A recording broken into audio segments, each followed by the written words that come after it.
Thank you for viewing this YouTube archive of a Conscious Consumer Network broadcast. Please feel free to share it far and wide. Check out our weekly broadcast guide for weekly updates on scheduled broadcasts. Help keep us on the air by contributing to our network support fund. You can follow us on Facebook and Twitter, or get in touch via email. We thank you for supporting free and independent media. Hello, everybody. Great to see you again. This is a lot of fun having these weekly visits. We had that great interview with Benny Wills last week, which I'm sure you all enjoyed. We got some beautiful responses. And Max Egan on the first week. Coming up today, we have a very special guest, Julian Rose. I'll be introducing in a second, but just for a little preview, in 2 weeks, we'll be having John Rappaport, and in 3 weeks, David Icke. So we gonna have some fun talks. So Julian Rose, who's a very dear friend, you're going to hear his story and get to know him, what he's done with his life and his compassionate mission in life is remarkable. I find it incredibly inspiring, and I'm proud to call him my friend. His worldview, his understanding, his deep spirituality really gives you the whole package of the potential of humanity. I'm honored to know him, and I'm really happy he got to join us here today. He's coming from Poland, where he's been doing a lot of work, and that's him taking a poster down off the wall. But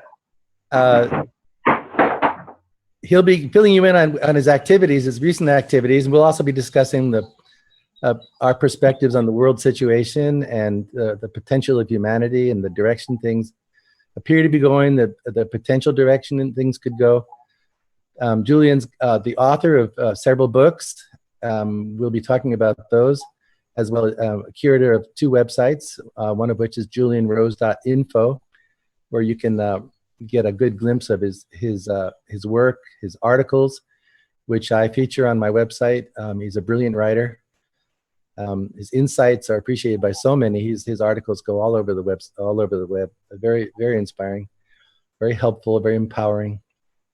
And Julian's solution-based. He's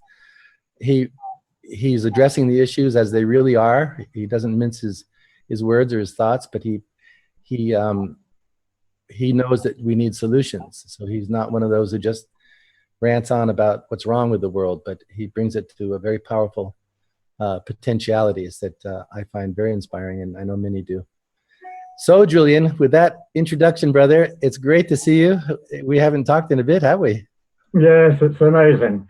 I still can't quite believe how these technologies work, you know. But thank you so much for being so generous of me. That's one of the great qualities that you have, which attracted me to your website in the very first place. Just wondering. I felt you have an innate generosity, and in the way you described me, you put that across very beautifully, and I feel very humble about it. But I'm delighted that we link up in this way, and of course one day we'll actually meet, no doubt, in the flesh. But at the moment we're, I think, separated by many thousands of miles, but here we are, talking together and sharing very similar views, I believe, about what needs to happen on this planet, about what is happening on this planet, which are not the same thing as what needs to happen on this planet. That's right. And about how one must take action in life if one's actually going to be able to see real change. There is no other way other than taking action. And action, of course, comes in many different forms. And you have described how in my own life, coming from a background which is upper-class British aristocratic family, put me in a very particular position. And I lost my elder brother in a motor racing accident when I was 16 years old. I have 2 elder sisters, and I lost my father 3 years later when I was 19, and I was out in Australia working in the outback, which is another way for saying a big ranch in the desert. And that changed everything about my life, or should we say that formed the future of my life, because I inherited quite a large property with very real responsibilities. And it was a question, am I going to take this on, or am I going to not take it on?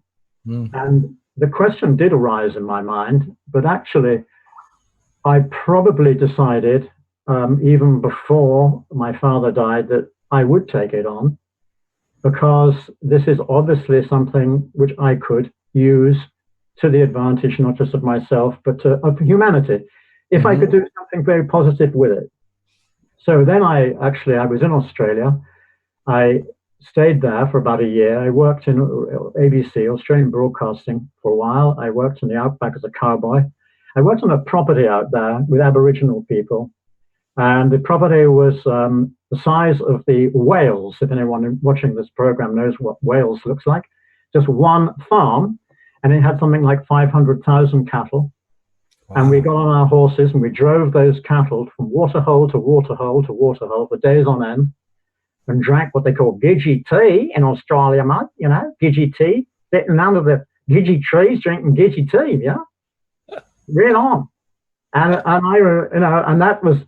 And there were two Aussie jackaroos, as they call them, who teased me like hell because they found out a bit about my background. But what happened was I ate huge breakfasts consisting of lamb chops, potatoes, cabbage, you know, pint of tea, followed by sticky buns, and I went and worked my arse off out there, lifting tree trunks, riding horses. I got stronger and stronger and stronger until I was a rippling muscle man after about 2 months. And then they didn't rubbish me anymore. Anyway, that's the sort of fun side of it, but it was an amazing experience. Touched very briefly on the fact that I had this wonderful rapport with the Aboriginal people there. The only people I had a rapport with. And the deep, deep sense of nature and the land. And, you know, the ability to survive in the desert off next to nothing. And wonderful sense of humor. They laughed and laughed and laughed all the time. And they showed me things and taught me things, which I've never forgotten. But the manager of this cattle station treated them extremely badly. He told them, for instance, you come at 7 o'clock this morning and we're going to drench the cattle. And they said, all right, boss. And they came, and he came at about 9. Everyone was standing around for 2 hours doing nothing. So the lead Aboriginal man called Stan said, boss, you told us to come at 7, you came at 9. Not very good, you know. And he said, shut up, get on with that job. So the same thing happened 3 days in a row. And on the 3rd day, he said to them, if you don't come at the time, we're off. And he didn't come on time, and they all left. The whole lot of them. There were about 8 Aboriginal. The whole station lost its entire workforce.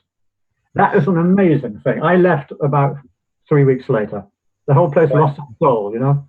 Yeah. That's a very interesting story, I think, for people to hear, because, you know, this is how the white man treated cultures in Australia, in America, with the Indians, shoved them in reserves, tell them they were idiots, you know, couldn't survive in a sort of Western civilization, so parked them in some reserve, you know, and they did this with the Aborigines in Australia. So anyway, that is the end of that bit. And when I got back to England, I was wanting to do something in the arts. And I really couldn't make up my mind whether it was acting, which I'd done a lot of at school, or more like directing. And I landed up in the end taking a course at the Royal Academy of Dramatic Art in London, something called stage management. A bit of acting, a bit of stage management, a bit of everything. And after that, I went and joined the repertory company for a couple of seasons. And there I learned what actors are like as people. And believe me, they're a pretty weird bunch. They're very much posers, a lot of them, or at least they were. I think it's changed for the better.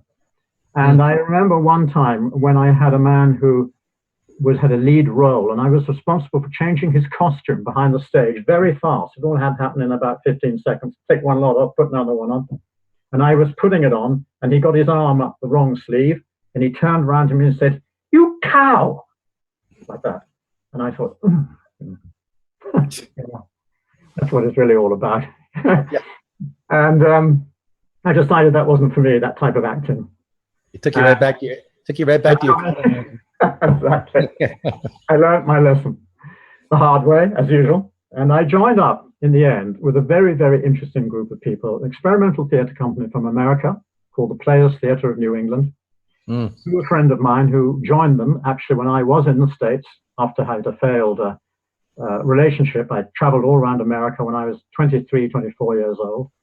And I had a very illumined experience there. It was just at the end of the hippie era, and I landed up in a commune in San Francisco, and this taught me a great deal, as you can well imagine, about everything to do with what to smoke and what not to smoke, and all the rest of it.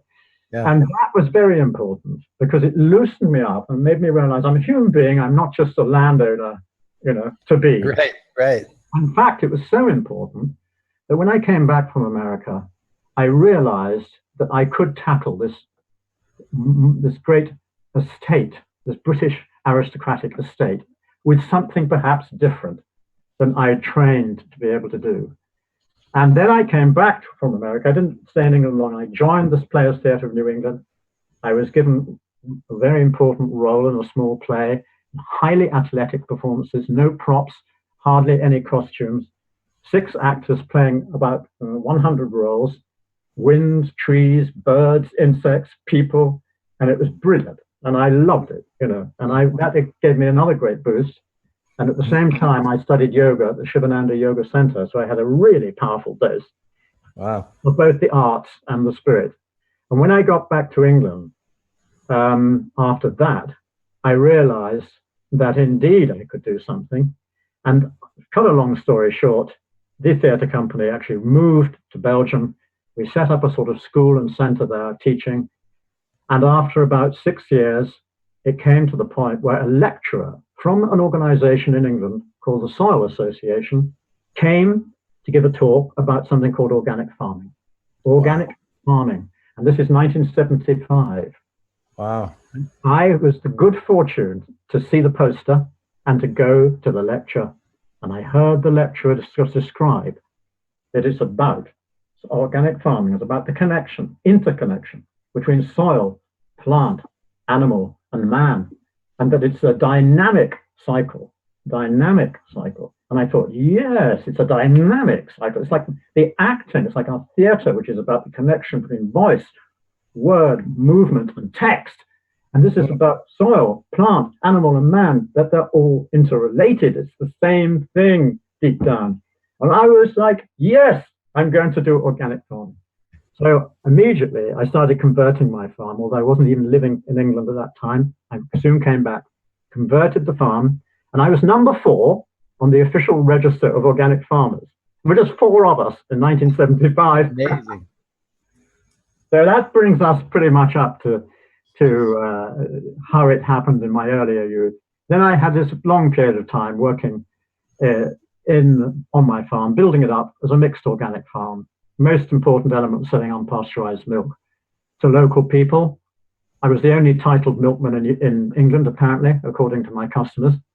And I bottled the milk and milked the cows myself and drove the van. And then I got pigs and I got hens, and it went on and I got help. And this all went on for about 15, 20 years. Wow. Till I had a crisis in my marriage and something of a financial crisis on my farm, because supermarkets in England started taking organic food. And that meant customers who unfortunately were accustomed to buying a lot of crap in the supermarket decided it was much more convenient to go to the supermarket rather than come to my muddy farm to buy. I sold real organic food, and the supermarket sold unreal organic food. Yeah. You could travel 7,000 miles wrapped in cling film, lost all its nutrition, lost its taste. Yeah. But that was what happened, and I started going downhill. So I'm almost at the end. Don't worry, I've got used up half. This is beautiful. So then I had this also bit of a crisis in my marriage, and my wife and I split. And I was invited by a woman called Jadwiga Łopata, who I met at a conference about environmental issues in London, to come to the founding of a new organization in Poland called the International Coalition to Protect the Polish Countryside. She said, would you like to come? And I said, I really would like to come. I've always been fascinated by Poland on all the tiny farms. I don't know why, but I've been fascinated by all these little farms. How do people survive? The self-sufficient farm, and over 1 million of them. And I thought, yeah, I definitely want to come. So in November that year, 2000, I went there, and there was a small farmhouse in the mountains. It was packed with people from all over the world. Jadwiga had made these contacts because she'd been involved with an organization called Ashoka, which is about social entrepreneurs, international social entrepreneurs, and she was awarded a special prize, which enabled enough money to start this organization going. And when I was there and rather overwhelmed by the wonderful atmosphere, I found myself elected as a board member. And I said to Jadwiga, God, I'm not sure I can do this. And she said, yes, you can. I'm sure you can. I said, well, I might be able to, but I'm very, very busy. I might be able to come, for 3 or 4 days once every 3 months. And she said, you'll come 1 week out of every month. And I said, oh, and sure enough, I did. And I've been here ever since. So we're pretty up to date now, What year was that? That was in 2000, the year 2000. Yeah, and actually it was absolutely amazing the first 2 years, because I had a reputation in England for doing campaigning work a bit. I knew government officials, and I'd tried to hammer them about GMO and all these issues, pesticides, and I had got virtually nowhere. And when I got to Poland, I said to Jadwiga, look, the first thing we're going to have to try and do now is to stop GMO getting into Poland. And she didn't even know what they were. Oh, no one in Poland had even heard of them. That was in 2000, Wow. So I said, look, pull some people in. I got some people from England. We had a conference. We put it out there, what they are and why we had to stop it. And that started something going, which led to an amazing campaign where I'm not going to tell the whole story because it's too long. We managed to convert each of the 16 provinces of Poland, or we managed to argue the case that these provinces should become GMO-free zones, should become GMO-free provinces. And each of the board members of the provincial boards agreed, and it took about a year to achieve this, that it should indeed be the case. And they signed up, every single province in Poland after 1 year of campaigning signed up to state that they're going to be GMO-free, voluntary code, right? Wonderful. Yeah. And then we said, all right, write to the Prime Minister and tell him, now you must make it into a law, because this is voluntary. We can't stop the import and planting of GMO. Only you can.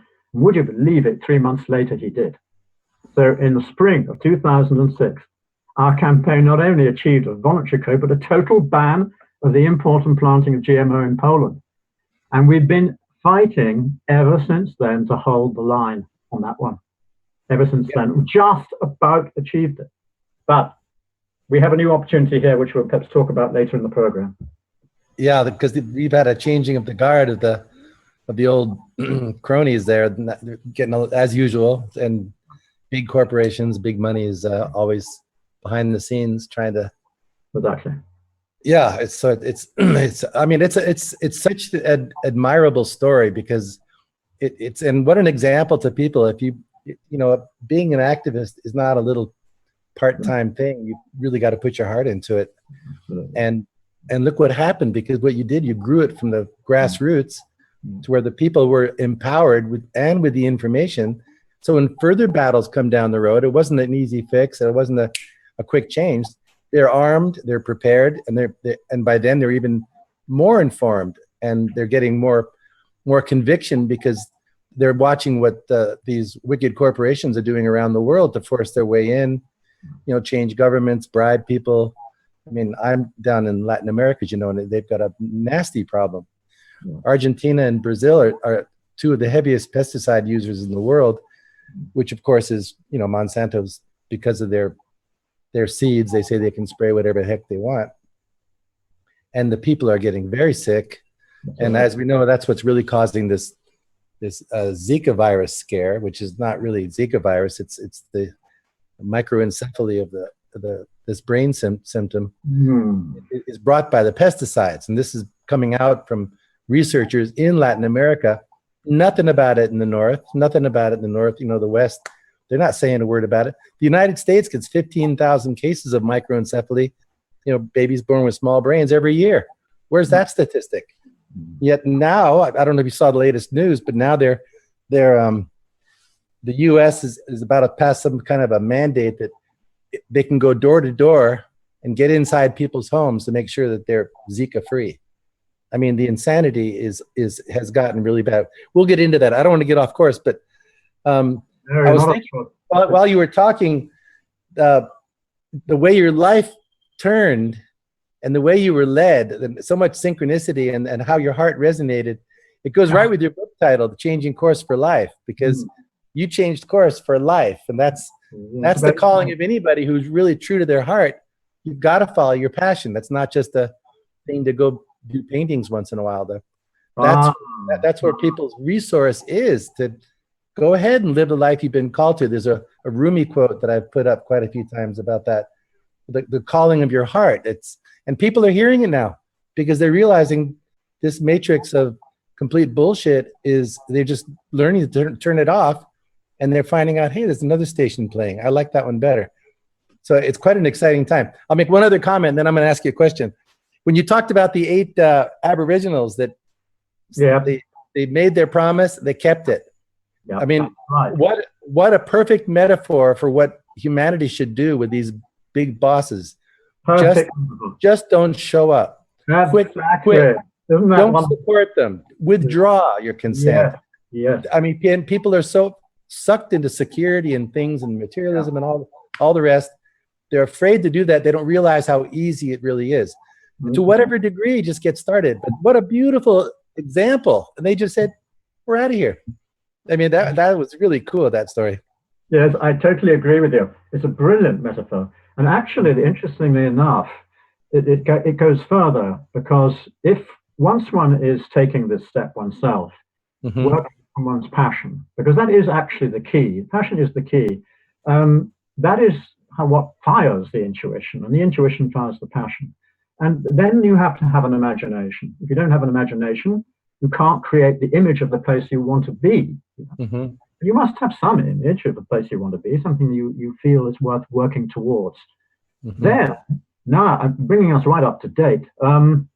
You then have to learn the necessary skills to be able to survive, and not just survive in a purely really bad way, survive like, camped out somewhere in the rain with no food, no water, etc. But I mean survive in a reasonably decent way.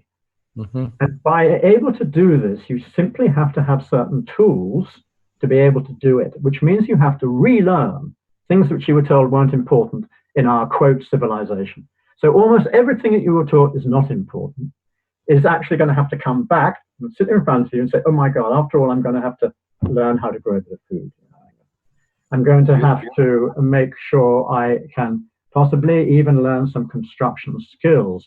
I'm going to learn how to make bread. I'm going to learn how to do things which are essential issues in the process of going forward at a time of crisis and change and collapse of the status quo. Because we are talking at a moment when stock exchanges all around the world are rapidly collapsing. They may make a little return, they often make a little bleep coming up, but you can begin to actually feel that the establishment, as it has been laid out for the last 500 or 600, 700 years, is collapsing. Now, if you treat that as an intellectual subject, something of interest, oh, wow, it's collapsing, man, that's good. I guess we want that, don't we? Well, maybe we don't, because, well, how am I going to pay the mortgage? If Right. They treat it like a news item. Is it?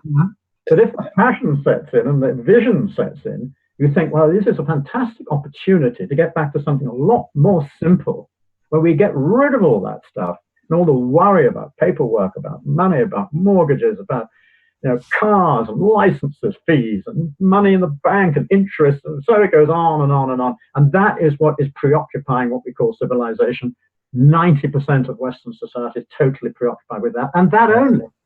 So the Aborigines, when they went off to the desert, they knew they could survive. Will we? No, we can survive. Therefore, I say to everybody watching, listening, go back to the most important root issues and learn a skill, and then get together as people, form a little community, whatever it is. They'll form probably of their own accord when it really comes to the crunch. It'll be necessity. But then you'll have something to contribute. Then you don't standing around and say, oh God, I can't, never used a shovel, oh God, I don't want to get my hands dirty, and what is the seed? Oh my God, I never knew they looked like that. Seed, look. I mean, that would be a great contribution to a community, wouldn't it? Yeah. You've got to come with something which is of value and sow your seed and start the next society going again. So the That's right. Aboriginal thing really does tell the story. Too right. They knew that they could survive when they went out there. They didn't need the white man's world, you know. And that they thrive on the connectivity with Earth, with nature, with the spirit of this amazing place in which we live. Yeah. And so to them, I mean, they're just returning to what they love most. I mean, they were doing it for a few bucks and fine, but that's, you're not, we have nothing to lose by walking away from that. Whereas, as you're saying so well, humanity now has lost its skills. And it's funny, I published several articles today on the website about the crash. Venezuela's out of food now. I don't know if you saw that in the news. He really hit the wall there. And Luther from the Organic Prepper, she's a contributor on the site, and she put together an article highlighting the Venezuela situation and saying exactly what you're saying. It's time to develop skills. This is, if you haven't yet, it's time to learn how to create your own garden. And there's other people, Cliff High was talking about this in his talk on the website. And a lot of people have been addressing this for years, but it's time people, if they haven't done it yet, really take notice. But it's not just farming. Some people might have a real skill for repairing old washing machines, and they can trade that for food. You don't just have to be a farmer, although if everybody's self-sufficient in food, like that one quote I always put up, you know, growing your own food's like printing your own money. You're indigenous, you're self-sufficient, and you automatically start working in a barter system because what you have, you can trade for what else you need. And it's going to bring this out in people. And those who are prepared or willing to get prepared now, or in the process of being prepared, they're going to go through this fine. Yes. But the people who aren't are going to have a very, very nasty time. And you know, we'll get into that too. But it's not going to be pretty. You know, this on-demand shipping system now, people living out of grocery markets, that shuts down for a day, 2 days. There's only 3 days of food at any given place. That goes down, and it wouldn't take much to do it. We're talking very serious situations, and people start behaving more, I wouldn't say like animals, because animals aren't that bad. But no. They're I'm afraid it's the same old story. They go into the zombie apocalypse scenarios, which are no joke. And I've lived in a revolution. I was in the emergency in India, and I was in the revolution in Iran. I know what happens, and it's no small thing. The environment changes. Most of all, the spiritual and psychological environment shifts, and it will throw people for a loop. If they're not spiritually grounded on, most of all, and you know, they don't have sound principles that govern their lives, everything they know as it is right now is about to be ripped up to shreds, like you described about these collapsing financial system and the governance and all that. It's going to crumble. We know partly it's by design because they want to bring in something else, but on the other hand, it's also meeting its due fate. And there's nothing written in stone except the Georgia Guidestones, I guess, but that says that they're going to come out on top. That's why you and I do what we do, and so many. If humanity will snap to and wake up to this and get their empowerment in motion, as you so eloquently said, it's all about taking action. Then we're going to see the transition not go down the road the way they want. It's going to take a nice deviation, and they're going to dry up and wither away. But that's the scenario that can very easily happen. Yes, it is. It is. And in fact, I like this word responsibility, because this word taking responsibility starts with taking responsibility for one's own life. And then it means taking responsibility for the greater life of which we're a part. And there shouldn't really be a division between those two. If we were fully expressed human beings, we should connect those automatically. But of course, we've been taught through the educational system to divide everything into segments and to separate them, so that we're having to put back all those segments again and see how everything connects up. So the idea that one takes responsibility under these circumstances to make taken action for something very positive is quite new to many people. And it is extraordinary, of course, that it is new, but it nevertheless is new. And the quotation, which I like very much, I think it's from Castaneda, is about this issue of being able to face a reality and be strong enough and intent enough, and that's a very important word, intent, Yes. to be able to deal with this thing and know the difference between it as a reality and as some virtual reality. In other words, confronting what's happening and not trying to sidestep it. Now, that's where it's going to be so difficult for people, because if you haven't allowed yourself to even actually recognize the degree to which the corruption has set in, and the degree to which everything is the reverse, quite literally the reverse Yes. of what it should be, and everything being twisted in the mirror and made into its opposite. And we're living in a world where we live in the opposite, and we've adapted ourselves to the opposite, because that's what we were taught you have to do to survive in this civilization. So you have to adapt to the opposite of what the real issue is.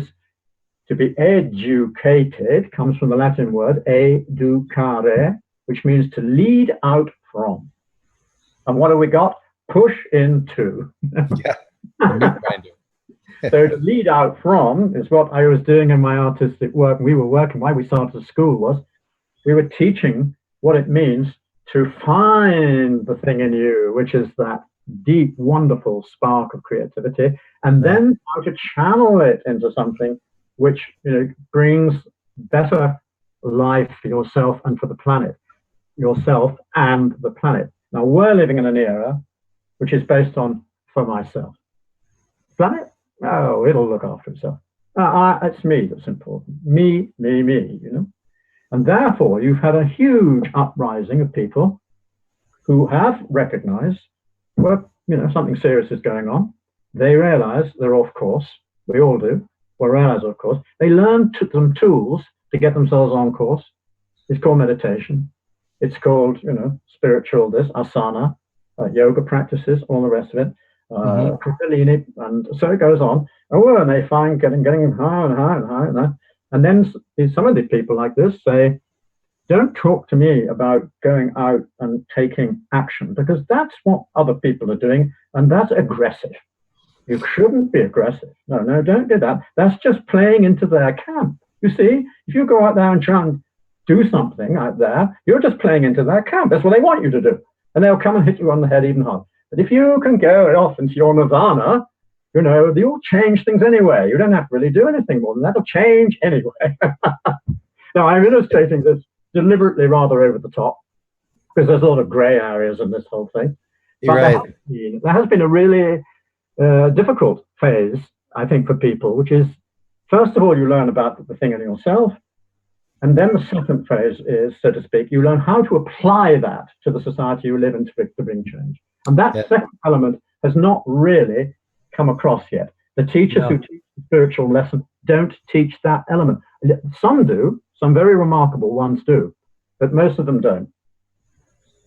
I mean, you're describing how the New Age movement not only has been co-opted, but is a co-opter. Yeah. Again, like you said, you can't broad brush it. There's wonderful people. Yeah. And believe me, I am all for spiritual technologies. Yeah. I think that's the future, in addition to our physical manifestation of, you know, what our role is here. We are, after all, flesh and blood. You know, we're not yet. We are spirit inside, but we're not yet fully spirit. We've got to work on this plane. Yes. And, you know, spiritual technologies, I think this is the direction to move.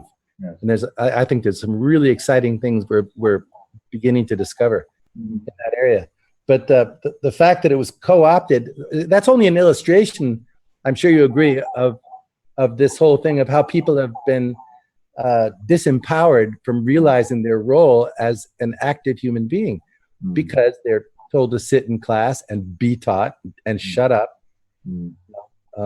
Don't ask questions, don't question authority.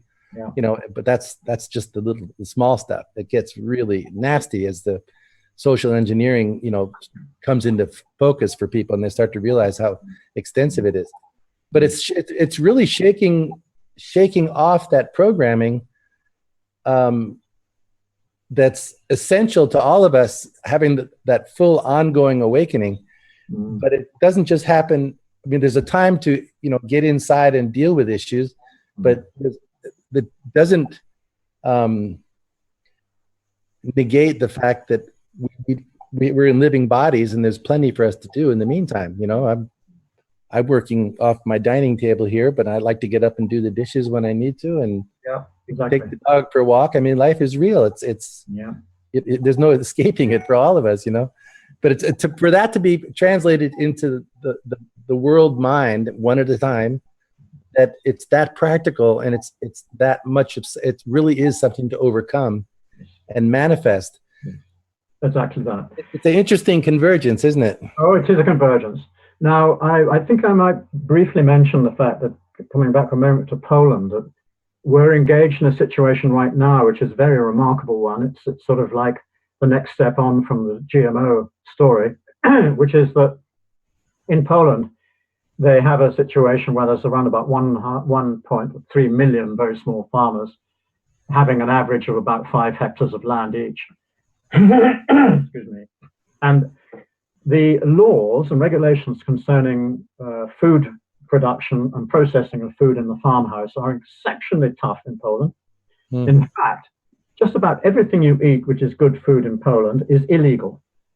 And there's so much going on under the carpet, so to speak, that you could be forgiven for thinking that there are no food laws of any sort and everyone's doing what they like. But unfortunately, it isn't the case. Once the authorities find out something's going on, they come in and move in there and they fine them very heavily. They ruin their business. Some people have even been thrown into jail, etc. And so we identified this issue of food laws, and it's particularly hygiene, sanitary, they call it, and hygiene regulations, which were set by supermarkets when they lobbied Brussels, because they deliberately set standards which are far higher, in quotes, which actually simply means dead food. Irradiated food is like the top of the tree. Wonderful! We all eat irradiated food. That's the safest food. Come on, everybody, get rid of all these bacteria, vile things that go on in farms, cow pats and stuff like that. Sanitize everything. The supermarkets set these regulations, a massive lobbying power with the European Commission. They just simply tell these people, we're the experts. We're dealing with 90% of the food people eat. If you don't listen to us, you're off the map. This is what you should do. Everyone should comply with They should have sanitized walls, concrete floors, and blah, blah, so it goes on. Well, a small farmer with no money, just actually used to self-sufficient lifestyle, feeding the family, and if there's a small surplus, selling the surplus locally. Another member of the family going off to work to bring in a bit more income. That's how most of these 1.3 million farmers are working. They are being like cannon fodder for the corporations just to shove out of the way. And when we were first in Poland, and because of my title and some sort of connection with people in England who were fairly high up, we got invited to go to the European Commission. We were sent there by a high official in the Polish government, civil servant, and he said, because I was very, very passionate about this issue, and I thought, what's going to happen when Poland joins the European Union? They're going to wipe out these small farmers, as they have already done in England, France, and Germany, etc. So he said, I can set up for you to meet the people responsible for organizing Poland's entry into the European Union for agriculture and the environment, the panel itself. I said, right, we went, Jadwiga and I remember we went up about the 11th floor of this vast glass monolith, and there was this table, and there was a lady chair. I remember about 8 people sitting behind the table looking very annoyed. Like, who are these people? Why do we have to, come here for these people? Never heard of them. There's Sir Julian Rose and this Jadwiga were part of it. But anyway, they were told they had to do it. So we got in there, and I said, I come because I'm very concerned about, I'm now the co-director of the International Coalition to Protect the Polish Countryside, and very worried about what might happen to the small farmers when Poland joins the European Union. And I know what happened in my country. We wiped out virtually all the really good family farms and the entire infrastructure which supports them. The processing plants, the abattoirs, everything went. And now it's come down just a very few small farms left. And that's the way it appears to be. If you're going to try that in Poland, it's going to be a crisis point because you've got 1.5 million small farmers and there is no prospect of them getting a job anywhere else. So what are you going to do? Well, she tapped her foot on the ground, I remember that. And then she said, I don't think you understand what the European Union's about. So I said, oh, could you enlighten me? So she said, the European Union is about creating parity between the wages of white-collar workers in the city and farmers in the farmland. You can't have the farmers making a very small living and people earning a lot of money in insurance companies and banks and things. And so we have to create parity. In order to do so, we have to restructure agriculture, wipe out the small farms because they're anachronism, they're out of date, they're archaic, they're not contributing to the global economy or even the national economy anymore. So there's no point in them. It's nice, of course, for people to have a romantic idea about these small farms. And then she said, we're going to, in Poland's case, remove 1 million farmers from the land in the next 5 to 10 years. God. She said it straight from the horse's mouth. The chairman of the Agricultural Committee responsible for negotiating Poland's entry into the European Union was telling me straight to my face, they're going to wipe out 1 million farmers in order to restructure agriculture, modernize it, make it into proper monocultures, competitive in the world market, of course. That's the great. They'll achieve parity by driving everybody into the cities for little horrific jobs, horrible housing, while the wealthy cream is accumulating on top. It's Agenda 2030. When did this happen? This happened in 2001, and Poland joined in 2004. Now, I'll tell you one other amazing thing. This panel of people from 8 different countries, 8 people from all different countries, not one from Poland. So Poland wasn't even involved in the negotiation. I mean, I learned so much from that. I really learned firsthand that this is a fascistic organization, unelected technocrats, taking power unto themselves, dictating what every country in Europe must do in order to comply, in order to get a subsidy, and that's always the dingle-dangle thing, the subsidy. And of course, unfortunately, in my country, in England, of course, all the farmers went for it because the subsidy was pretty good. The bigger acreage you have, the more money you get. Simple story, So now it is exactly like that. It's paid per hectare. So people like Prince Charles, who have, I don't know, 600,000 hectares of land, and you get about £3 or £4 million a year, and the Duke of Westminster gets about the same, and Lord somebody else gets the same, and some banker, Barclay or someone like this gets the same, while the small bottom end of it disappears off the scale completely. So you can see there at the very ground level the absolute archetype of the pyramid of wealth and poverty, how it works, and how everybody within the wealth market protects everybody else by keeping their spiraling salaries moving upwards and keeping the others going downwards, until such a point is reached where the idea, of course, of it is that ultimately the people who are left will be very useful because they need slaves, to look after them. And they want to live like someone like Sir Julian Rose lives. And they all want that, we have a country estate with a nice big house, and we want gardening, we want everybody else to do it. And so we want people with some skills, so we won't destroy everybody. And the food, they're quite keen on organic food. For instance, in the House of Parliament canteen in England, it's only organic. And yet, in the Houses of Parliament in England, the Ministry of Agriculture and the Environment are absolutely for genetically modified food. But in the canteen, they'll only eat organic food. So you can see absolutely starkly when you look at the agricultural picture. That's true in the Monsanto cafeteria. Monsanto cafeteria, they won't eat GMO food, so they have to serve organic there. Yes. I don't know if anybody's paying attention. Meanwhile, they're storing, heirloom seeds in a vault in Norway. Yes. While they transform the surface of the earth. The hypocrisy, like you said, it's backwards. It's phenomenal. It's backwards. And people's minds have been entrained through constant reinforcement that this is the new normal. Yes. And they can't, a lot of them cannot remember that this isn't the way it always was. That's Nor true. can they source their hearts to know this is just fundamentally wrong, because now they're more and more in survival mode. And, they've got this kind of mechanism geared up pretty fancy, but we're onto them. We're onto them. We're onto them, that's for sure.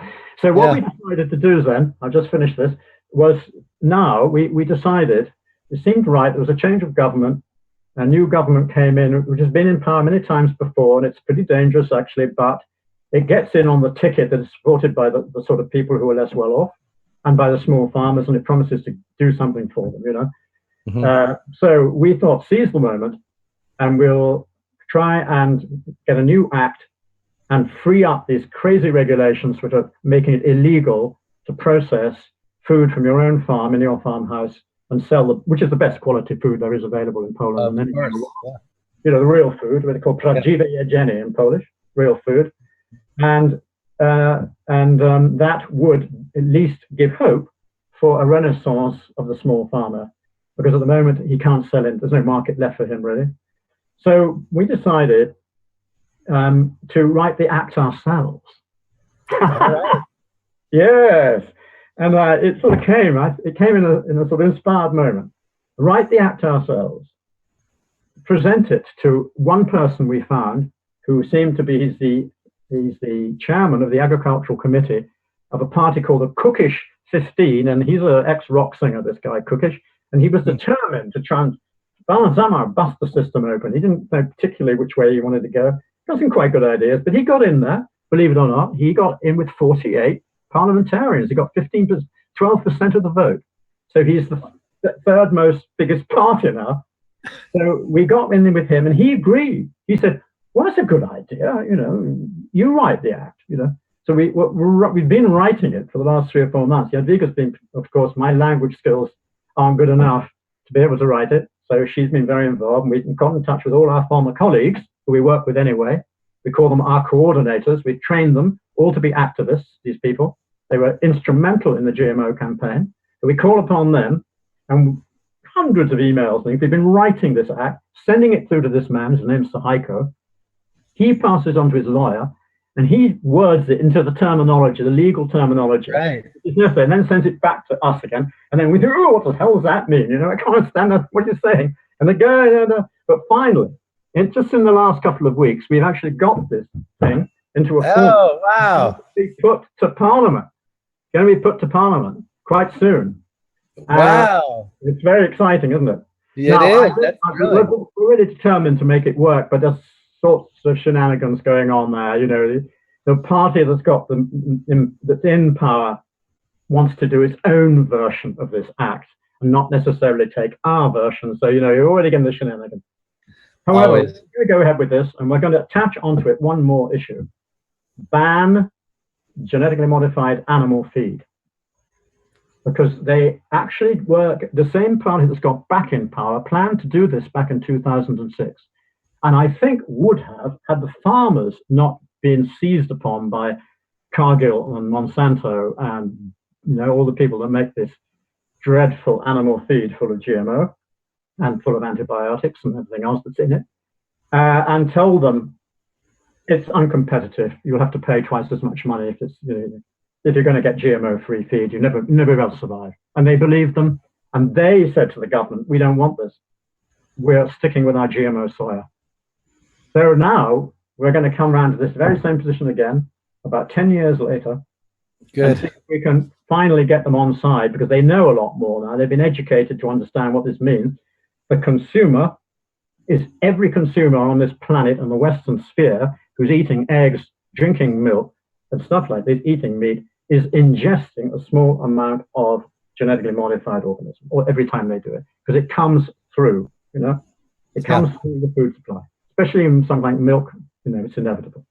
So that, if they knew this, if the consumer knew this, they would also get behind us, and they would push, and I think the government would then force it through.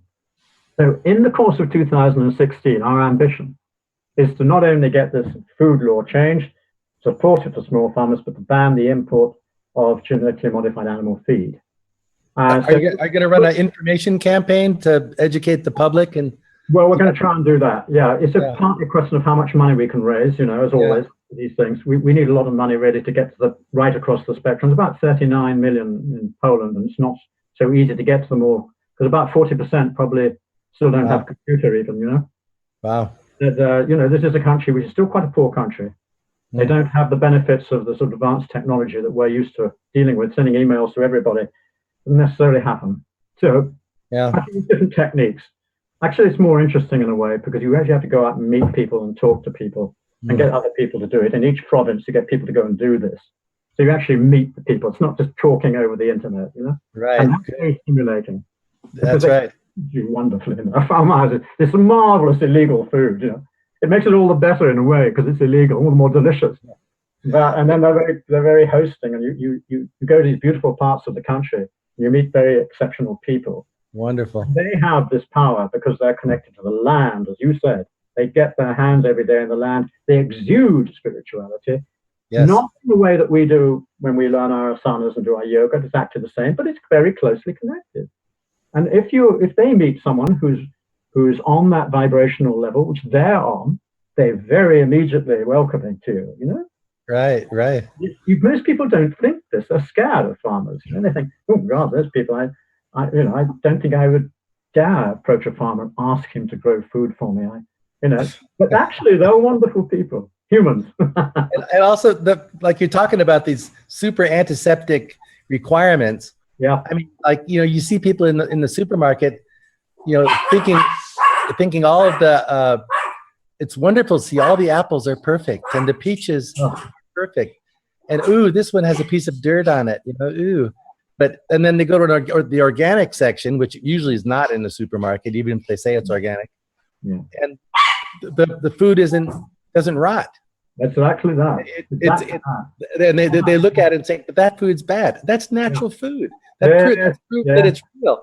And when you bite into something that looks like it's real and the inside is rotten, that's altered food. And people need to recognize these things, but I don't trust one label that says organic or non-organic. You've got to know the person or know somebody who knows the person. That's right. That's how drastic it's become. And it's funny you're talking about the communication of the future, which is this radical thing called meeting people, and person to person. Wow, that's weird. That's weird, honey. What is that? I don't know what that is. It's really back to the future kind of thinking, but it's become that drastic. Anyway, you see in England and where I grew up and the sort of family I grew up in, really, we were trained and we were taught right from birth to have a certain distance from our fellow human beings. I discovered only quite recently that about my own mother that she didn't really want to have children, taking breast milk, for instance, or being too close to her. She passed you immediately to the nanny. And, I never had this sort of warmth from a mother. And many, many people from the upper classes in England and from these sort of families had this experience. And the schooling follows on from there, which is about, your role is to control your emotional state. And the famous thing about the stiff upper lip, they say about British, stiff upper lip, control your emotions, learn your trade, and go out there and show your capabilities, and this is, you were whipped into line, quite literally, I went to a boys' primary school where you start at 7 and you go through to 12, and you're not allowed to see your parents more than 2 days in 12 weeks. And I went there straight from having never been to any form of school. I was taught at home by my mother. I didn't even meet other children very much. And suddenly I was dumped in this place. And actually that was probably one of my most important lessons in life, was how to survive. Because I didn't learn anything academically. I didn't learn anything. But I did learn how to survive. We had, horrible situations and people were sadistic. Almost all the main teachers were sadists. And the headmaster was a terrible sadist. He caned you till your bum bled. And then he'd send you up to matron to put a hanky on your bum, to sop up the blood. They came out black and blue for about 3 or 4 weeks afterwards. Ah, PT master was gay, which I suppose that would be acceptable today, but we didn't understand it. And he used to chase, particularly me, all around the gym. I used to jump out of the window and run round to my locker room to get out of his way. Now, I learned to survive in that situation, and probably it's useful skill for later in life in some ways. But what we weren't taught was how to, to find yourself, be a human being, be warm, be caring, enjoy things in that spirit, and be in company of people who effervesce in that sort of way. So we started with a tremendous deficit. Now, those are the people that run the country in England. Yes. They all come from that background. If you hear Eton and Oxford, Eton and Cambridge, or Eton and another big university, you look at the list of all the MPs and you will find, particularly in a Conservative government, that about 60% have been through that. And they're the people in charge of the country. So I know what they went through, and I know how absolutely inadequately experienced they are to take a responsible role, even in their own back garden, let alone running a government. So the same perversions get reintroduced, and so you get pedophilia, you get satanic worship, you get power hunger, you get superiority complex, you get, the us and them, and the wealth gap gets bigger and bigger and bigger. And it ties in with the Illuminati and with the entire issue of moving towards a one world government, because they want to retain control. And if you remember, I started this little bit by saying you were taught to suppress your emotion. And what a terrifying thing to have to do to start your life with being told you have to repress your emotions.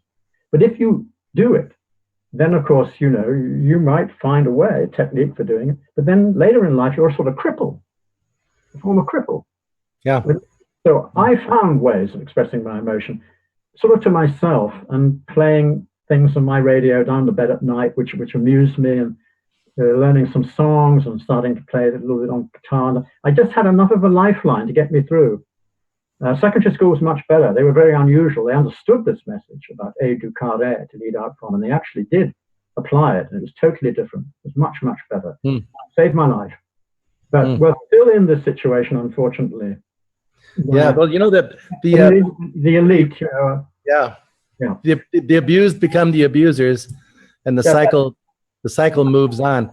It's really interesting because this, at least you could identify the trauma in your life. A lot of people, it was made clear to you. It was illustrated for you.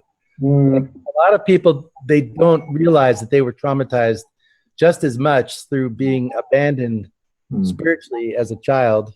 I mean, it's horrific what some people have been through. Physically, spiritually, everybody's been abused horribly. Nobody had good parents. Exactly.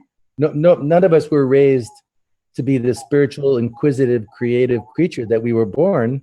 And after that, we got all screwed up trying to identify who we were or please our images of mommy and daddy out in the world and all these kinds of terrible things. So like you, I've had the same journey trying to deconstruct this mess and grow through it. But in a way, you had an illustrated version of it, which was obviously whatever we went through, we were supposed to go through.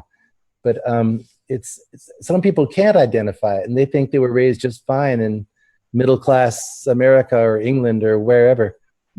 It's interesting that I've always thought that about the British, because the sense of humor of people in England is just remarkable. And my first wife was English, and I got to live there for a while. And also, she's a very clever woman and very funny. And the sense of humor, it took me a while to understand it because I was this flat-brained American.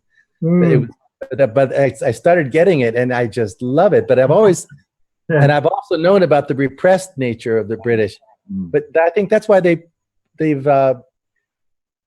had some of the most remarkable talents in drama and music come out of there, because this suppressed thing gets released. Yes, and in a way, it kind of backfires. It's sort of like this whole thing, how we were deprived of all this information for decades and centuries. Now, all of a sudden, it's flooded into our consciousness through the internet, and we are ready for it. So we're going off like Vesuvius in this information Very interesting comment, actually. I think you're completely right about that. It does have this effect of, you want to sort of like pop the cork, you know, and therefore the acting element is coming out very strongly in people. One of the most wonderful and most humorous elements, which you might have come across when you were in at that time, was Peter Cook and Dudley Moore, who were two comedians, and particularly Peter Cook. And I was just showing this a colleague last night a little video where it's called The Facts of Life. And Dudley Moore is the son of the headmaster of the school. And he's trained, you know, to be a good boy and do everything right. And he comes in from playing rugger and finds his father sitting in this leather chair rather stiffly, and comes in and says to his father, "Oh, hello, Peter. I've just come in from rugby and I'm going to go off and have a shower now." And that's Dudley Moore. And then Peter Cook, his father, says, Roger,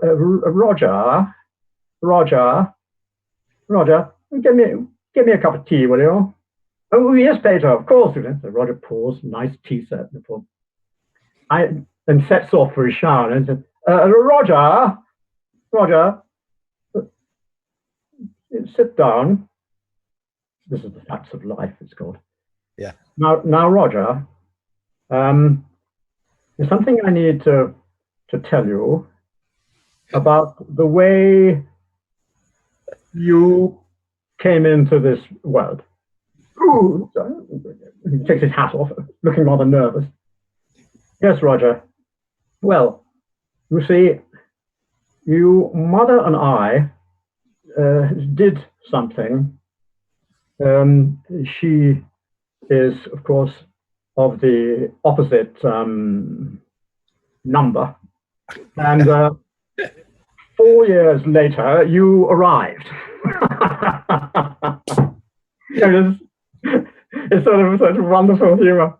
And this clip is really worth watching for anybody watching this program wants to see it. Just look up The Facts of Life, Peter Cook and Dudley Moore, and you will really, it's the most brilliant form of humor. Led on to Monty Python's Flying Circus, you know, and then this type of spoofing, and it's very, very British, you're quite correct. And John Cleese, who was very, very involved in Monty Python, he has written books about this issue we're describing in school, and how he was totally mangled, and how he was sort of desperate to have a sort of orgy, you know, somewhere, and get this in, you know, an emotional thing moving, you know, find a woman or something, you know, anything to break out of it.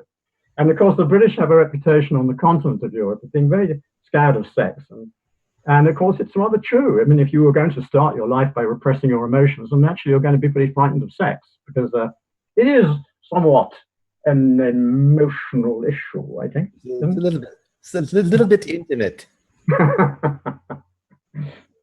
It's funny. Last week I had Benny Wills from Joy Camp on the show. Fascinating guy, and you know, he was raised in a drama family.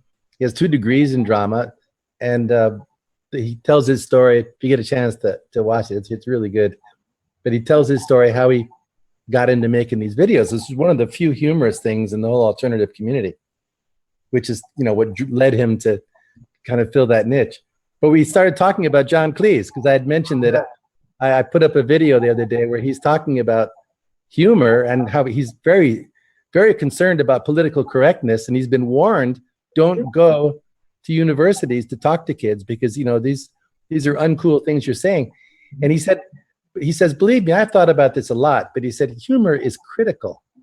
That's what humor is. You know, it is to make fun of things and to bring out issues. And I mean, I've anticipated this for some time, because they're not going to allow discourse, public discourse, as you know, that the clampdown on free speech is off the charts already. But when humor starts to go, that's pretty serious. But you know what happened even in the Middle Ages, according to the history that we have, these little traveling troops would go into villages and do these impromptu skits, and there's a name for them, I forget, but they'd make fun of it, and that's what. Troubadours. Huh? Troubadours. Troubadours, right? But there's some other name for their drama, something plays. Mm-hmm. Huh? Yeah, but anyway, that's because it has to come out. Yes. You know, that you cannot suppress the human spirit. No. You can try to damage it. You can put things off. You can maybe delay. We will not be repressed. No, exactly. They essentially know this, which is why they have to move to these very crude techniques of chemical sprays and genetic engineering, transhumanism. And you've written about all these things. You've written fantastic pieces addressing these issues. Yeah. What would you recommend to people on helping their way of thinking regarding a lot of these darker avenues that we are being repressed, that are obviously present in society today? How they should approach that, and maybe share your take on spirituality and where you find empowerment and to see through this darkness to what really awaits people's discovery that will see them through all of this. Yes, well, I mean, that really is the sort of critical issue, and everybody is different in life. There is no one formula for how you get on the road which is going to liberate you. And I mean liberation in another sense, not escape type liberation, but liberation through confrontation, and not confrontation which is killing people or abusing people or shouting at people necessarily, but confronting something means having the courage, the fortitude, the imagination to stand your ground. Now, that to my mind is the key issue. It can start very small. In fact, you know, wherever one's living in the world, and the majority of people living in urban community, you will find, if you get a little bit involved with community affairs, you will find there's an issue going on about something you treasure, something you value, which is being destroyed, or is about to be destroyed, or about to be changed for something else, which is not as good and not as human, not as helpful to humanity, but generally just going the opposite direction. Everything is constantly working down that road.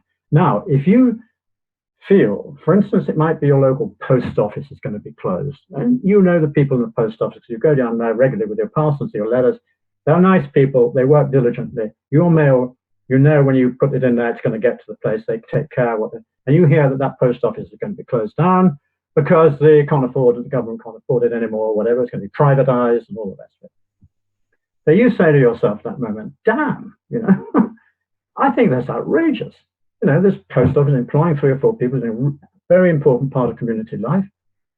I'm going to make a stand and join with other people, or start it myself if other people haven't done so, get a petition up. We're not losing our post office. And that is where you first learn that other people agree with you, because at the first starting point, people fear that they'll look foolish.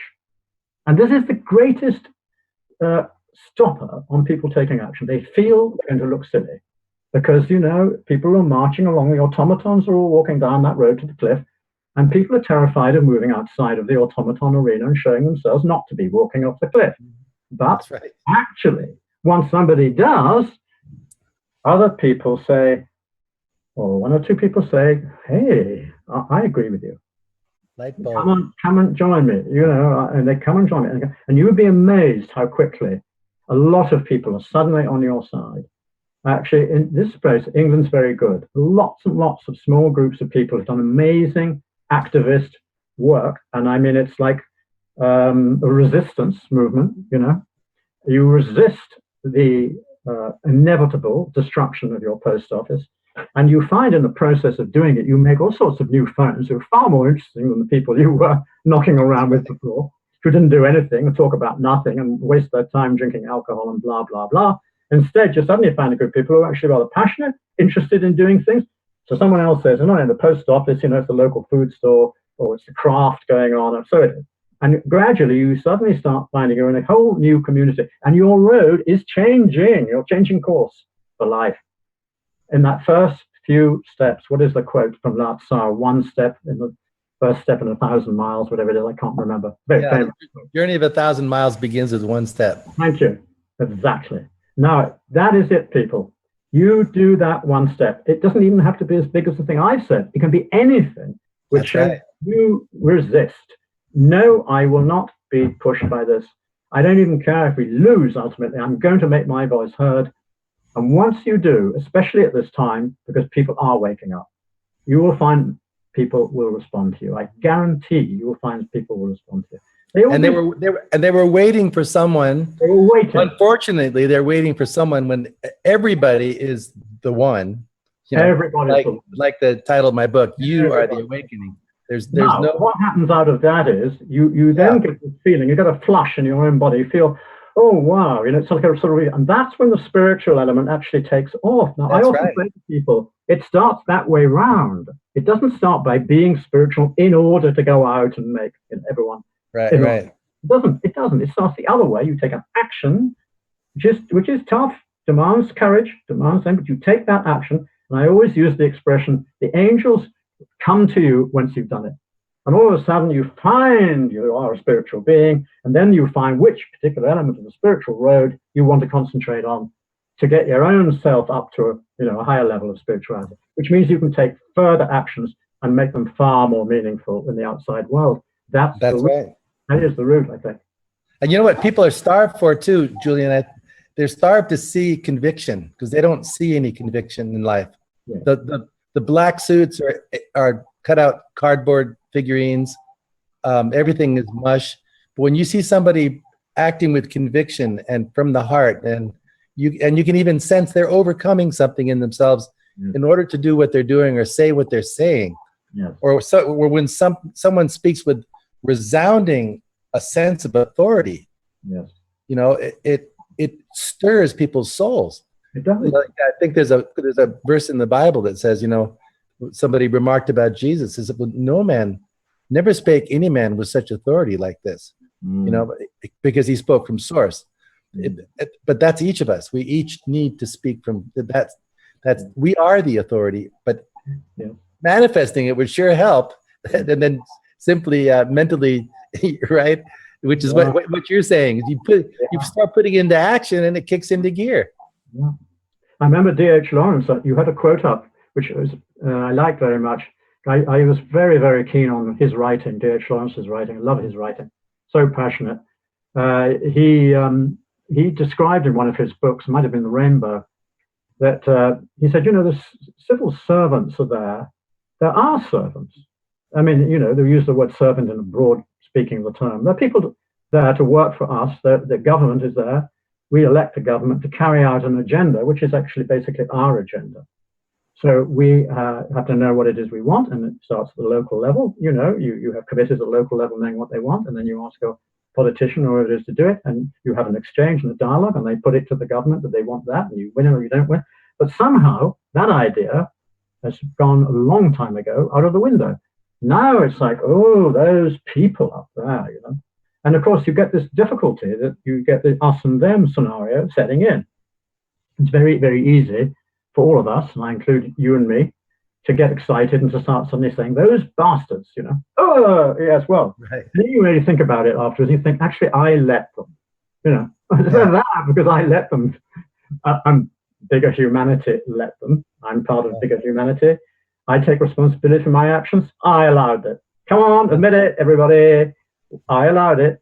And that's a very important lesson for all of us.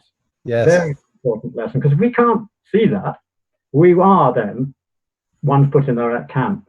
And they've got us still by the toe, your Achilles heel. Got you, But if we see that actually we did it, we put them up there, there's even more of a big incentive to do what you just said. But we're the ones in control. And actually they are there to serve the interests of humanity, especially humanity that's moving forward spiritually, humanely, lovingly, artistically, and creatively, because we came into this world, all of us, and this world itself is a magnificent jewel coming from an extraordinary source, which is a marvelous mystery. And it's something we should be celebrating from the moment we're born to the moment we die. But instead of celebrating it, we're cowed into the most appalling form of submission. And that celebration is where we're all headed for. And it is going to be something ultra magnificent for all of us, because we're going to be completely realized in ourselves that it comes from taking action, being brave. And there again, we mentioned briefly Carlos Castaneda, the idea of the warrior traveler, which he states in almost all his books, the power of the shamanic warrior traveler. This is the sort of image I think it's very useful for people to have in their minds. The power, the warrior traveler, you know, who's nothing will thwart the adventure of the warrior traveler in his search for infinity, in his search for love and for beauty. Nothing will do it. And he takes on the courageous aspects and the beauty and the skills which the old warriors of the past, like the samurai, for example, manifested in a rather cruel way. But now we use that same power, and this is very the male particularly, use that same power towards beauty and love and art and joy, and equally towards stopping the worst things happening on the planet, saving our jewel before it's destroyed by the status quo. Because otherwise, what are our grandchildren going to do and our children, you know? So we've got to do both things. On one hand, we say, stop that. And on the other hand, we say, nurture the new society forward. Always both, never one or the other. That's my feeling. Yeah. You know, it's interesting when you were talking about what our relationship should be with Mother Earth, Gaia Sophia, however people address her. It's interesting that the way you were describing it was how, you know, humanity's been so forced into submission and abused by its, you know, by this control system. Yeah. And what happens? Humanity turns around and abuses the earth. Yeah. Isn't that interesting? It's a similar sort of dynamic that, you know, like when I used to pick on my little brother when I was growing up because I had all my own issues, and I pass on my issues to him, or you know, you see people, you know, take things out on people they love. We got to break the cycle, but it has to do with personal resolution. Number one, like you were sharing your upbringing, I think people need to address it, realize that we need to get back to that inner child, but and reconcile and know that everything's okay now. We're loved and we can love ourselves, and there's a wonderful, wonderful world to explore inside and outside.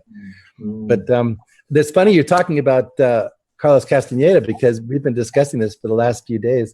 In Mexico. And also we've been discussing John Lash's work and the whole archontic picture, and how the world is hooked on salvationism, and how how the archontic mindset moves into cause division, and you can see it manifest in very interesting ways, which is a really big subject. But we put up this quote yesterday on the site. I don't know if you've been on it today, but it's from Don Juan Matus. All right. It says, "A man goes to knowledge as he goes to war, wide awake, with fear, with respect, and with absolute assurance. Going to knowledge or going to war in any other manner is a mistake, and whoever makes it will live to regret his steps." Wow, that's very powerful. Isn't it? Very powerful. I mean, just as you've taught me, you've told me and taught me all along about the teachings of these books. It just keeps recycling. It keeps coming up. There's the shamanic nature of it. It's a little cryptic. You know, it's been through some. I don't know. It fits now in our what we're going through. I'm going through personally. It's a form of personal. It's sort of adding it to this holographic crystal thing that's morphing. It's like a key. You know, you're handed these little keys that fine tune an area that you didn't realize you weren't quite fine tuned in, or opens up a new passage, but it's been integral. So I've been talking about this a lot with Excellent. I'm glad about that, Zen, but I always felt you would be really helped by his writings. I remember when we first started contacting me. Yes. You were more interested in, you said, tilting at windmills at the time, and I remember that you probably should progress towards Castaneda and the warrior traveler, because you are a traveler and you're a warrior. So I thought, good, you're going to definitely get a lot of inspiration, I think. And he has this interesting expression about the fact that all of us are encumbered by what he called, I wrote it down, the foreign installation. Yes. Yeah, we're encumbered by a foreign installation. And this is what is referred to as an archon, a jinn, and various other expressions. And I remember in one of the passages in one of his books, he he describes, or Castaneda describes, the teacher Don Juan describes seeing one of these things, you know. It was black and it was flat, and it went suddenly on the earth in front of him and sort of flapped rather like a fish. And then he describes how, you know, the objective of mankind is to recognize that we're all burdened by this foreign installation, and he actually calls it the mind. That's right. Yes, the mind itself. They gave us their mind. That's one yeah, of the, he gave us since I heard that back in the 70s, when first discovering this stuff, as they gave us their mind. They did the most clever thing they could have done. And it only becomes more obvious and more better understood if you get into the matrix and all these different metaphors for what it is. But this I think people are coming into this realm of research and understanding, because it makes so much sense. Yeah. And people are also, all of us are learning to think with our hearts more. We're going by resonance, by empathy, by what do you call it? Intuition. Yeah, and as we learn to do that, it's like this vibrational thing. Things are getting attracted to us, and like you said, that word intention in that first quote, very profoundly addressed by Castaneda way back then, which later became sort of a fad, and the depth of it wasn't really that's true. Getting transmitted. People using it to get stuff, like in The Secret, that kind of stuff.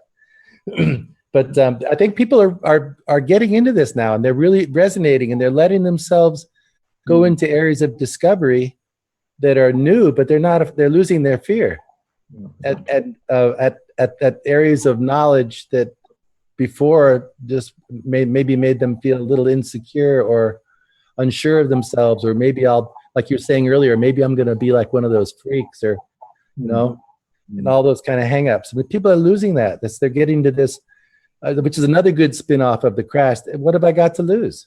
You know, when you get down to that, you're in a very spiritual place. I got nothing to lose. And you realize, hey, myself included, my ego included. Like, get rid of the big stuff and have a real good time. Yes, exactly. Well, you know, the other part which I think is coming back at us is that science itself is like quantum physics, you know, is exposing more and more and more the old Newtonian view about everything being fixed and everything being mechanical and everything being sort of atheistic and no God and no anything. It's all happening by chance, and, you know, good luck out there in that jungle to get through life and all the rest of it, you know. And that is all beginning to look rather old-fashioned and out of dated and sort of dark and rather foolish, isn't it? It is. You're right. The explosion is showing things like to be the kaleidoscope is turning, and they're going, "Holy shit, man! This is," and they're letting it go without realizing it. That's true. I mean, same as you, I love to follow the science, hear what they're doing in the mainstream, but mainly the alternative science. I like these people that are analyzing the sun and the electromagnetic universe, electric universe. Yes. You know, new ways to analyze when earthquakes are going to come, new understandings about the species, and so-called evolution. But all of this, I'm sure you'll agree, that these are manifestations of the awakening. The apocalypse means the revelation, and we're being shown stuff. And like you said, that's really true. Newtonian stuff is looking old-fashioned. People aren't even sure why they're thinking that way. You know, it's that profound. Yeah, and people in office, as they call it, people in positions of authority and have to go in front of the media and say things, are also looking incredibly weird. I mean, they're getting everything mixed up, you know. And you said in your little email to me, which I liked very much, it said, you know, the weather's getting completely fucked up, in spite of the fact that they're supposed to be controlling it.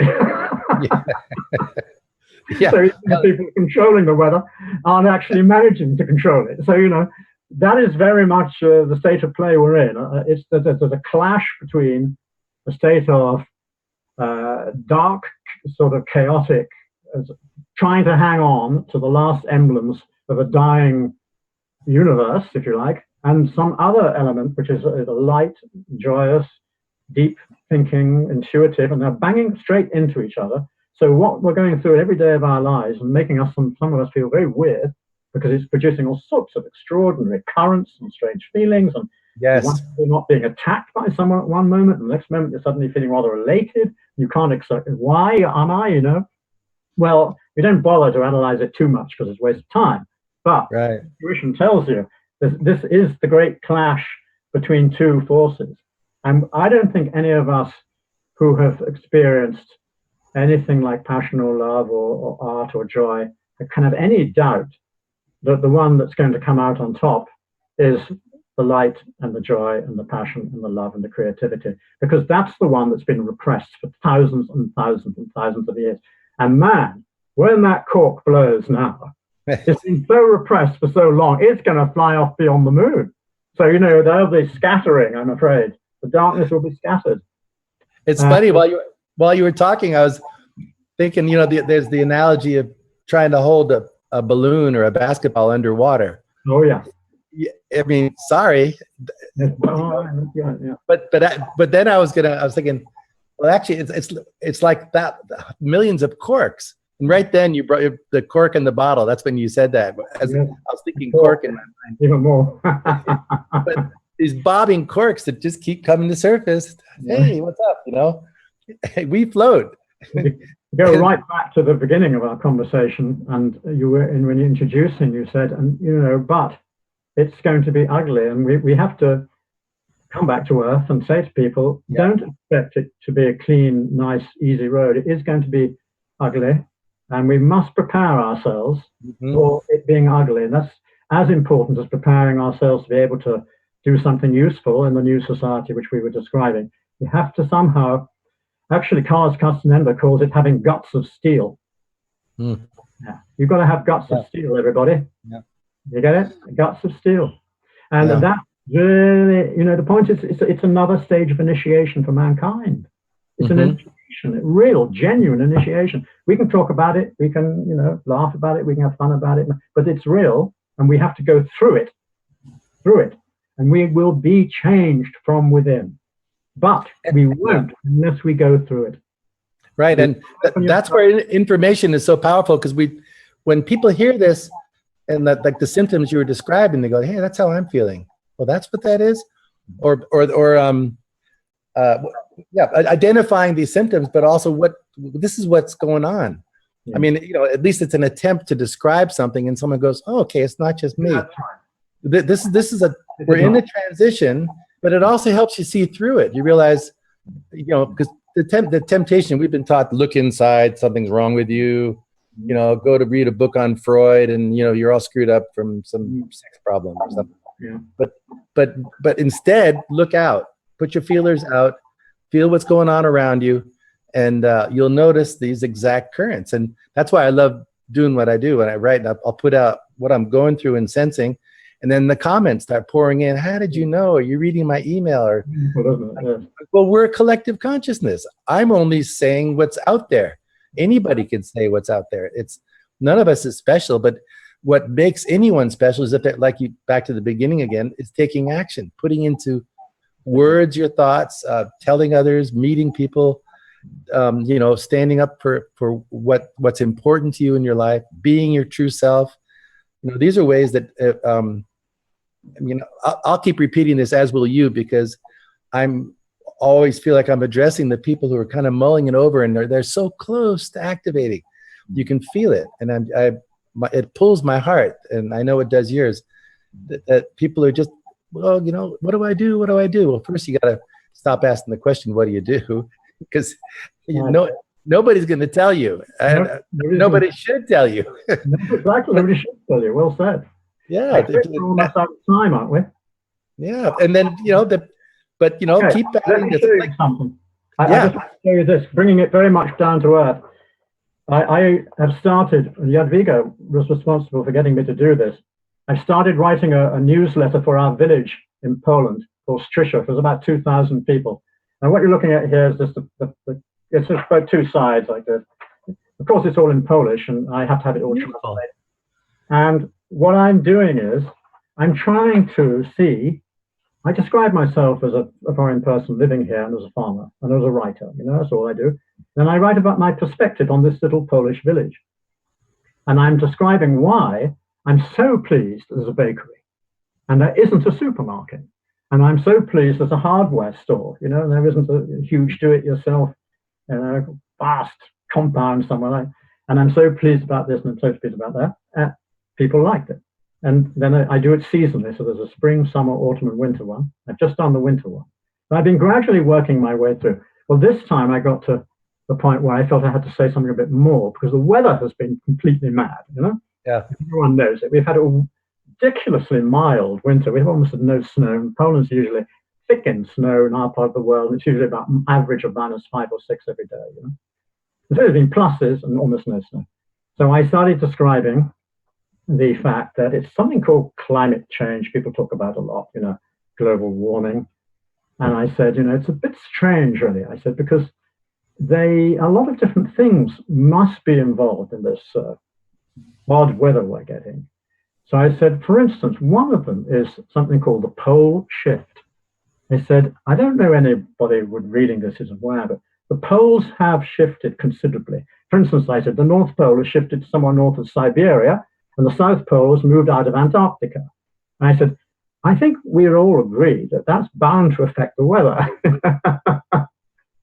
And so I go on, and then I bring it into the fact that, however, also the smog is very bad in this part of the world. In fact, southern Malpolska is one of the worst places in the whole of Europe for smog and negative particulates getting into people's lungs because of old coal mines and people burning leather, bits of shoes, plastic, everything. They haven't been told. They don't understand, everything that's because they don't have much money. They don't buy very expensive products to burn, so they burn everything they can. And it's contributing to a very bad situation. And so I get in that we could all do a little bit more to try and move away from this. For instance, we could have some alternative technologies. And you can see some of these alternative technologies at the Eco Center here in Stishev itself. You can come up and have a look and things like that. And at the end, I always make a joke. So I said, this thing about the pole shift, I said, I'm wondering actually about it, whether it's not the wrong interpretation that I've given it, whether it isn't actually the time when all these Poles shift back to Poland who are currently in England. The pole shift. That's brilliant. Yeah. The pole shift. And the translation works out, right? Unfortunately not. Oh. That's the sad part. Oh. It got in just, but you'd have to play with it a bit. Yeah. It's not. It's so unfortunate that the translation doesn't work perfectly. But it's worth a try. Yeah. I was wondering. That's difficult. It's Yeah. like telling a joke in another language. Yeah, exactly. It does not work. No, it doesn't always work. Fascinating. Well, the Eco Center is yours, right? Stishev Today is, another way that people out there, start your newsletter in your community, make it a seasonal one, tell your people what's going on, and get in your feeling in there somewhere about where you think it should go.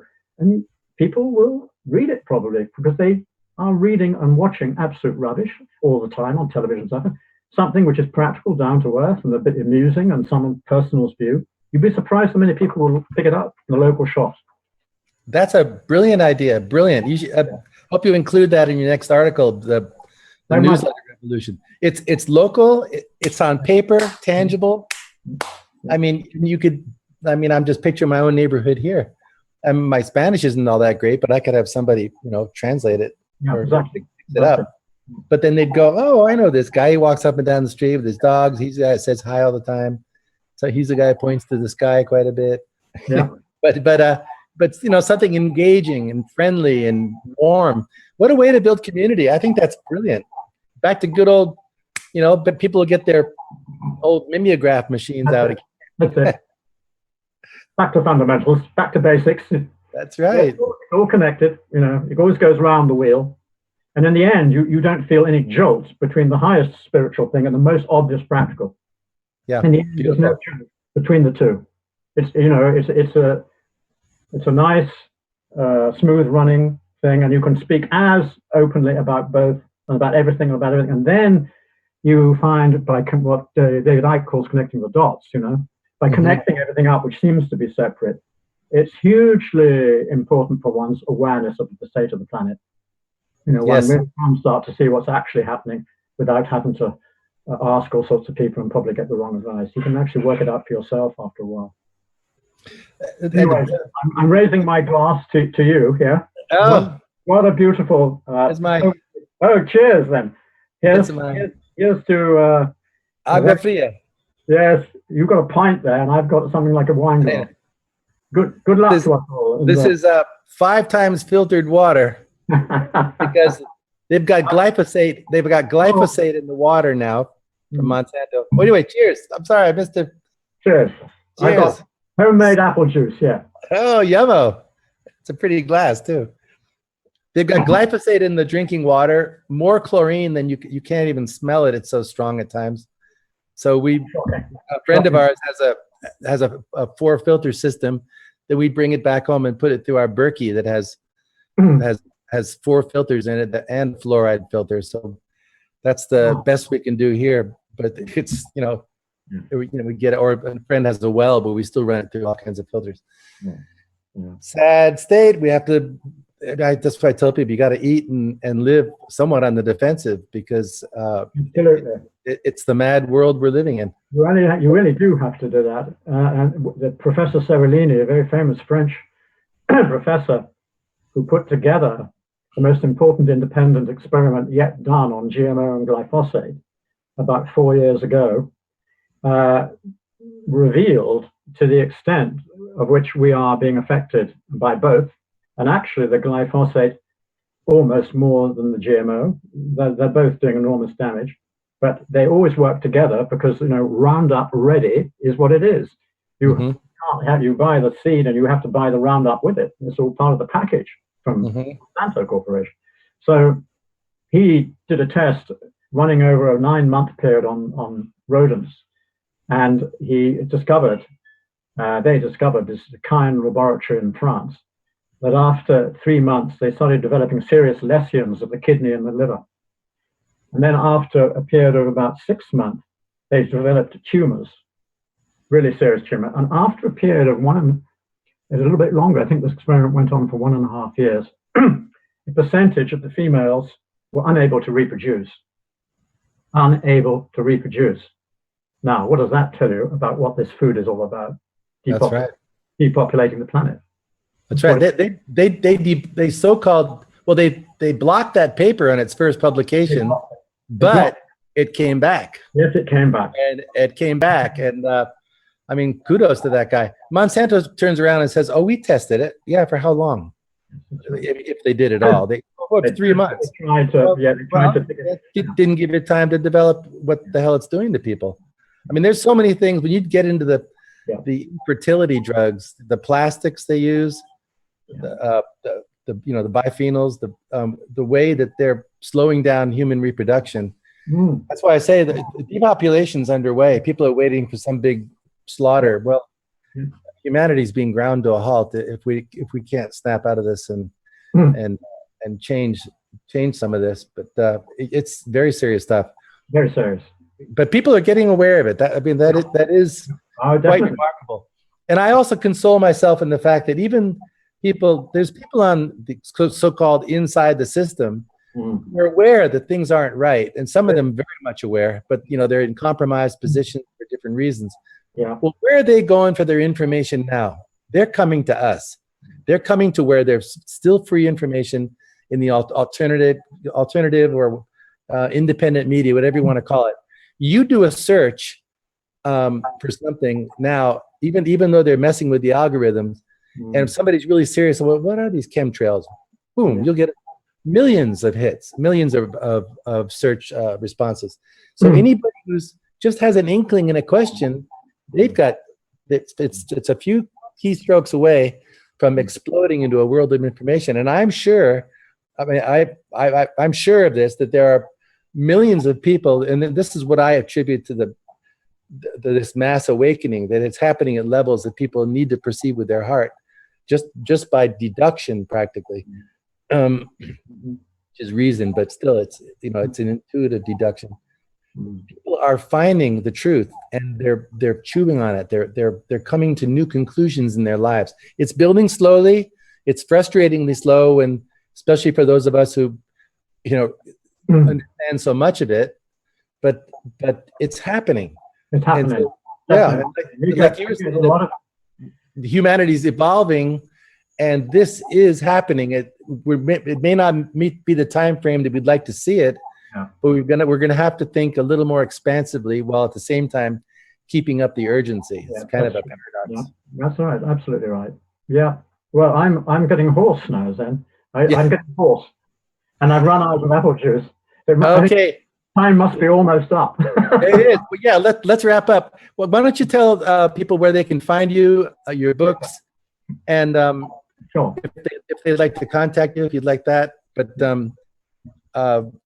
yeah, why don't you share those? Well, yes, I have a website, www.julianrose.info, and on that website you will find information about my two books.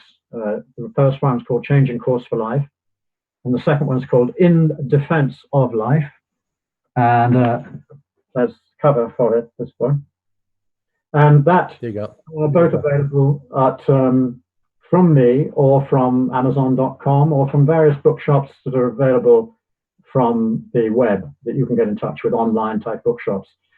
And I'm able to be contacted via the website for people who want to buy the book or whatever. And people can always drop me a line. I'm not into the comment factor like Just Wondering is. So I haven't got the time to run that type of blog website. It's a one-way system. And then I'm basically want to always hear from people who are catching on and finding interesting issues which they feel they want to spread the word about. And if they're in line with the sort of work that we're doing out here, which is pretty multifarious, pretty wide, I often pass on to other people, acting as a sort of resource for connecting people up. And that's really what the internet's the best thing about it, isn't it? It is. It's a resource for that purpose. And I have to say that it's been a great delight having the chance to speak with my dear brother Zen. He and I have an amazing rapport, and we're very fond of each other.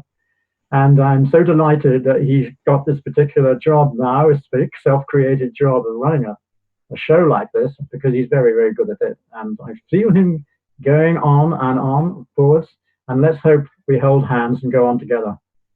Yes, brother. Boy, it's been just a real pleasure. I'm so glad this worked out. I'm off to Mexico next week. I'm going to speak at an event. Sounds like a big one, in Acapulco. Then I go to Portland for another, then England in May. So this time, yeah, I think it is. I'll fly to Poland if I have to. Good. But I'll be in Europe this year for quite a bit, so we'll have to hook up. Excellent. But thank you so much for coming on, Julian. I'm so happy that more people get to know you, hear your incredible story, the wonderful work you do. You are an example. You are living and doing what you talk about, and there's nothing more powerful than that. You're a book in shoe leather. You're the real deal, and I'm honored to know you, man. And I'm really thankful for our relationship. Give Gedwiga my love, and Ron, no, not Jean. Jan. And all the team there, please. And let's do this again soon, and let's talk. Okay, super then. All the best. Love you, man. Love you too. Bye. Bye-bye. Thank you for tuning into CCN. This unique network is dedicated to free and independent media. CCN was created with the belief that information is the common heritage of all beings, which is why our live stream high-definition broadcast is easily accessible and free to view. If we want to change the world, we must first change the media. Having produced over 1,000 shows in 2015, which are all archived on YouTube, we look forward to bringing you more groundbreaking, cutting-edge information in 2016. For more information on what is on, please check out our broadcast guide for weekly updates. CCN broadcasts in multiple languages and features some key voices of our challenging times, who are all in pursuit of a free, fair, just, sustainable world. CCN belongs to you, the people, and it is up to you all to keep this network on the air. Please contribute to the Network Support Fund or visit the CCN shop. We thank you all for supporting free and independent media.